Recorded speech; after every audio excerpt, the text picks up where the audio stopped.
So here's the $1 trillion question that's apparently keeping a lot of you awake at night based on what I'm seeing in the comment section. Um, if everybody loses their jobs, if AI eliminates most employment, then who the heck is going to pay for products massive tech companies are putting out there and trying to sell? Or any company's products for that matter, doesn't just have to be, tech related.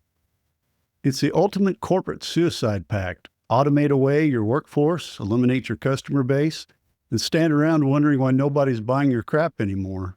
It's like burning down the forest to sell more chainsaws and then acting surprised when there's no more trees to cut down and nobody can afford to buy your chainsaw anyway. So today we're diving into the fundamental paradox that could collapse the entire consumer economy faster than your dreams about keeping your hair past 50. Nope. It's going away fast. So stick around because this affects every single mortgage payment, college tuition bill, and grocery store trip you'll make for the rest of your economically precarious life. And coming up here in a minute, we're going to be talking about UBI, Universal Basic Income. I know that's something a lot of you have asked about. And but before we get to that, I sure would appreciate it if you'd hit that like and subscribe button. What it will do is it will tell YouTube that this information is valuable to you, and it will push it out to more people so more people can see it and get prepared for this. And I really would appreciate that. And I do, again, appreciate all of you making the comments in the comments section. So let's start with some basic economics that apparently every tech CEO slept through in business school to get their MBA. Consumer spending drives roughly 70% of the U.S. economy. When people lose their jobs, they stop buying stuff. Newsflash. When they stop buying stuff, companies lose revenue. When companies lose revenue, they fire more people. It's called a deflationary death spiral, and it's about as pleasant as it sounds. But here's where it gets beautifully screwed up. Studies predict that AI could replace as many as 2 million manufacturing workers by the end of this year, according to MIT and Boston University research. While McKinsey estimates that between 400 and 800 million individuals globally could be displaced by automation by 2030. And that Goldman Sachs research that we bring up a lot suggests that 300 million jobs across the U.S. and Europe could be lost or degraded due to AI adaptation and adoption. Now, here's the math that should terrify every AI executive who's currently high-fiving about their AI implementation. During the 2007-2009 recession, consumer spending cut of just $200 billion triggered a massive economic collapse. I remember I would pick up my phone on my desk and literally just see if there was a dial tone there, kind of hoping that there wasn't a dial tone, so it would say that my, my phone was out of order, not just that it wasn't ringing with more work that somebody wanted me to do. And it was a tough time. Doesn't seem like that long ago. We knew that once the economy recovered, we'd be getting it back. But in the meantime, I saw a lot of my friends who were contractors and things, pickup trucks in the bank parking lot with for sale signs on them because they'd been repossessed. It was scary and sad at the same time. So if AI eliminates hundreds of millions of jobs globally, where exactly do these brilliant business leaders think their revenue is going to come from? Are the robots going to start buying iPhones and subscribing to Netflix? And just to prove these companies are accelerating their economic suicide, Meta just instructed managers to put 20% of employees in the below expectations performance category, up from 15% last year. They're literally manufacturing reasons to fire people while calling it performance management. Mark Zuckerberg told staff he wants to move out low performers fast, which is corporate speak for, I need to eliminate human jobs before the AI is ready to replace them. They've created a category called non-regrettable attrition, basically a fancy term for humans we're happy to see disappear. The irony in that is they're eliminating the very people who would buy their products and click their ads. Meta makes money from human attention and engagement, yet they're treating humans like disposable manufacturing components. And if you think about it, what they say, 20%, how many people does Meta employ, you think? Let's say 75,000. 75,000 people, 20%. So that's 15,000 people. So 15,000 people are about to be eliminated from Meta. And you can't tell me all 15,000 of those people were just sitting around and letting others do the work. Probably a few of them are. Every company has those people, but not 15,000 of them. So they're getting rid of people, and it's not just Meta. Microsoft just cut 6,000 roles to boost the ratio of coders to non-coders, and Google reduced management by 10% in an efficiency push. They're all racing to see who can eliminate their customer base fastest while maintaining the illusion that this is somehow sustainable. And speaking of Google, they just announced they're eliminating the concept of search itself, replacing it with AI agents that browse the web for you. Instead of visiting websites, AI agents will visit them, summarize the content, and present you with whatever they think you need to know. Every publisher, content creator, and website that depends on human visitors just got a digital death sentence. As one Google executive put it, human attention is the only truly finite resource, and they've decided to capture all of it through AI intermediaries. Meanwhile, payment companies are building the infrastructure for AI agents to shop without humans. Visa and MasterCard now offer tokenized payments specifically designed for software agents. Essentially, it gives the robots their own credit cards with spending limits. Robots with credit cards. You thought your teenager with credit cards was bad. Think about the beautiful irony here. Companies are so desperate to eliminate human workers that they're now eliminating human customers too. It's not funny, but I guess you cry about it or laugh about it. Instead of people discovering products, comparing prices, and making purchases, AI agents will handle the entire shopping experience while humans sit in the background like economic passengers in their own lives. When AI agents do all the shopping, who exactly is building brand loyalty? When algorithms make purchasing decisions based on sustainability scores and likelihood of returns, rather than human preferences, what happens to the entire marketing industry? When robots have better credit than most Americans, what does that say about our economic priorities? You got a robot with a low credit score. That would be bad. Wonder how you improve that. And just to prove how completely detached from economic reality these tech overlords have become, OpenAI just announced partnerships for massive AI infrastructure projects in the Middle East, including a 5-gigawatt data center campus in the UAE and Saudi Arabia's new $100 billion AI initiative called Project Transcendence, $100 billion. They're literally building cognitive mega factories in countries that can afford $500 billion AI investments, while at the same time eliminating the purchasing powers of workers in the countries where they expect to sell their products. This isn't software anymore. This is heavy industry. This is where it's at. They're treating artificial intelligence like Standard Oil treated petroleum. Vertical integration from energy production to distribution channels. They're building cognitive refineries to process raw intelligence into consumer products. They're spending hundreds of billions of dollars to build factories that produce intelligence for an economy where they're eliminating the customers who could afford to buy it. I'm not the sharpest spoon in the shed, but something about that just doesn't add up. It doesn't seem right. When your business model requires its own power plant and sovereign government incentives, maybe, just maybe, you should ask exactly who's going to have money to pay for your products when you're done automating away their jobs. This economic doom prophecy has actual historical evidence of what happens when purchasing power evaporates. In 2020, Americans spent $500 billion less on consumption than the previous year. And it took until 2022 just to get back to the 2019 levels. That was, from a temporary pandemic. Now imagine a permanent elimination of hundreds of millions of jobs. Again, back during the 2008-2009 financial crisis, consumer spending experienced the most severe decline since the Great Depression of the 1930s. Households cut spending, shed outstanding debt, and increased their savings rate in response to reductions in income, wealth, confidence, and credit access. Consumer-related employment took 5 years to recover from the 2008 recession, while total employment required 7 years. Yeah, I remember by 2013, my business wasn't even back up to where it had been. So, you're looking at 5 years later? No. And it did take about 7 years before we even got close to where we were before. Um, and that was with massive government intervention, and I remember them sending out checks and, what a time. I'm glad that's over with, but I guess, here it comes again. Now I've got that Dolly Parton song going through my head.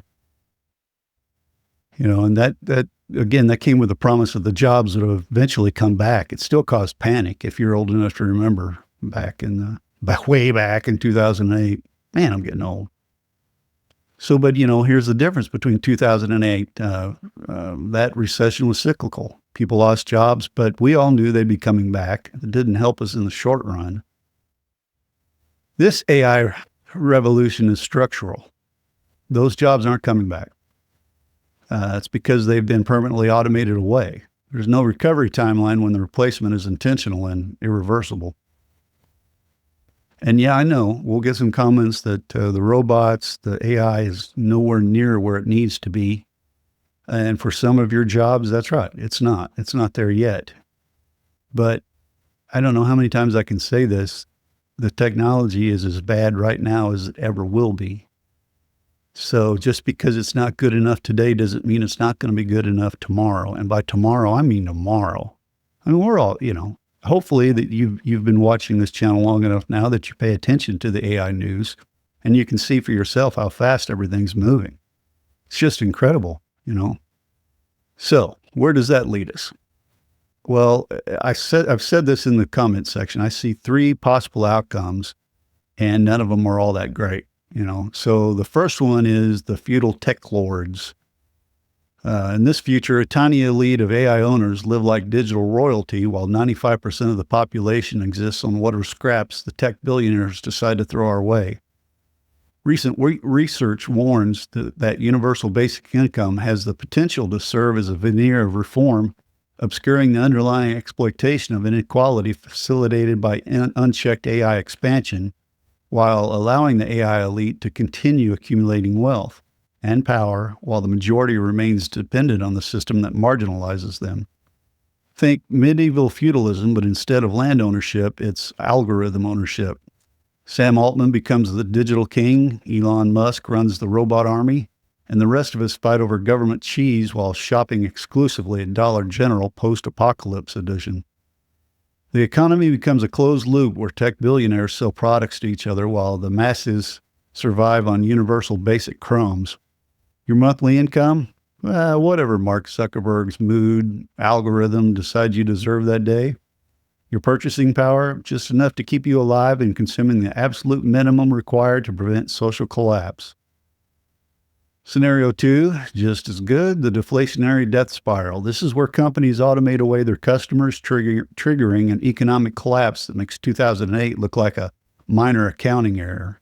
The IMF warns that AI-driven unemployment could lead to unprecedented numbers of long-term unemployed, creating major shock to the financial system as record numbers of unemployed workers could struggle to repay their debts. Here's how that works. Companies fire humans to save money. Unemployed humans stop buying products. Companies lose revenue and fire more humans. Remaining humans see the writing on the wall and cut their spending. More companies fail. Banks collapse under the weight of unpaid mortgages and credit card debt. Currency becomes worthless. Prices plummet because nobody can afford anything, but it doesn't matter because companies are dying faster than your hopes for early retirement. We end up in a barter economy where your college degree and years of experience mean nothing. Scenario number 3, the corporate UBI subsidy. This is what I actually think will happen, not because tech billionaires suddenly develop consciences, but because they're smart enough to understand basic economics. They'll push for UBI, universal basic income, but not out of generosity. They need consumers to have just enough money to keep buying their products. The tech elite will support UBI because it's the most efficient way to maintain their wealth extraction system. Just enough income to keep people functioning as consumers, but not enough for actual financial independence. Just enough to qualify for credit and keep that debt cycle spinning. Think about it. Most Americans already have just fair to poor credit at best on their credit scores and borrow up to their eyeballs and beyond just to afford the lifestyle they want. Sam Altman and his friends understand this perfectly. You know they do. Give people, I mean, if I do, they do. Give people enough government income to maintain their spending habits, and they'll keep consumer economy rolling while tech billionaires get richer and richer. The stock market keeps climbing. The middle and upper class stay happy with their overpriced cars and houses, and everyone pretends this is sustainable. It's the ultimate corporate welfare program disguised as social justice. But here's the catch. With even the best case UBI scenario, it turns the entire population into permanent economic dependence, living on government subsistence while tech billionaires become literal feudal lords. You're not getting UBI because you deserve dignity and prosperity. You're getting it because Amazon needs customers and Meta needs people to click on ads. It's not liberation, it's the minimum life support needed to keep the extraction machine running. We'll end up with generations of humans who've never experienced true economic independence, who's never built wealth through their own labor, who exist entirely at the mercy of whatever the tech elite decide is the optimal subsidy level. When your entire economic existence depends on the continued goodwill of people who view you as nothing more than a data point in their consumption algorithms, you're not free. You're just a slightly more comfortable slave. Even in the good scenario, most people end up worse off than they were before automation. Sure, you get your basic needs met. You can make your car payments and your house payments and buy your groceries. But you've traded away any possibility of building genuine wealth, independence, or economic security. So, what does this mean for you, the individual human trying to survive in this clusterfudge? First, understand that being an AI puppet master only protects you temporarily. If the entire consumer economy becomes dependent on government subsidies, it doesn't matter how good you are at orchestrating AI agents. Your value comes from whatever the tech elite decides your role should be in their systems. However, and please remember, it still beats sitting around and doing nothing to prepare until that day happens. You'll still be generating income for you and your family, long after those who didn't prepare and just, sat around saying, well, what can I do about it? Instead of taking classes and, this is a race. This is, you've got to get up and get moving right now. And if you do, and you take the classes and you pivot, that's the key. You've got to pivot. And I'm sorry if you're getting sick of me saying that, but you've got to pivot from one job to the next job as technology advances. As technology advances, you advance. Stay ahead of it. It's not undoable. No, it's not. You can do it. Let's put it that way. You could do it. But it's going to take motivation. You're going to have to realize that you're going to have to work. You can't just sit around in the same job. Okay. Second, start thinking like a prepper, but for economic dependency instead of zombie apocalypse. Diversify your skills beyond just tech. Learn to grow food, fix things, provide services that humans will need regardless of the economic system. Because when the digital economy becomes entirely subsidized, the physical world will still exist. So third, build real relationships with real humans in your real community. When your economic survival depends entirely on government programs controlled by tech billionaires, local networks of mutual aid become essential for any semblance of independence. Fourth, understand that traditional wealth building strategies might become obsolete. In a UBI economy, the game isn't about saving money or building assets. It's about positioning yourself as essential to the people who control the system. The big question is timing. How long do we have before this economic transformation kicks in? The best answer is nobody knows. Economic systems are complex and they can absorb a lot of damage before they break completely. The unemployment rate could hit 20% and the system still might limp along for years through corporate creativity and government intervention. But the warning signs are already appearing. Recent data shows that 14% of workers have already experienced job displacement due to automation or AI, and companies are openly discussing their plans for systematic workforce reduction. That's just the beginning. As AI capabilities improve and deployment accelerates, those numbers will grow exponentially. The companies implementing these systems aren't thinking about macroeconomic consequences. They're thinking about quarterly earnings and competitive advantage. By the time the system effects become obvious, the transformation will already be locked in. So here's your action plan for surviving. Become economically anti-fragile, we'll call it. Develop multiple income streams that don't depend on a single employer or economic system. Build real-world skills. Learn to create, repair, and provide services that have value regardless of the digital economy structure. Strengthen local networks. Invest in relationships with neighbors, local businesses, and community organizations, people in your church, people in your civic clubs and organizations.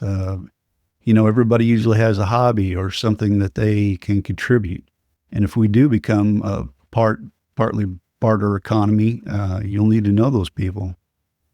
Reduce your economic vulnerability, minimize debt, build emergency funds, consider alternative store of value assets.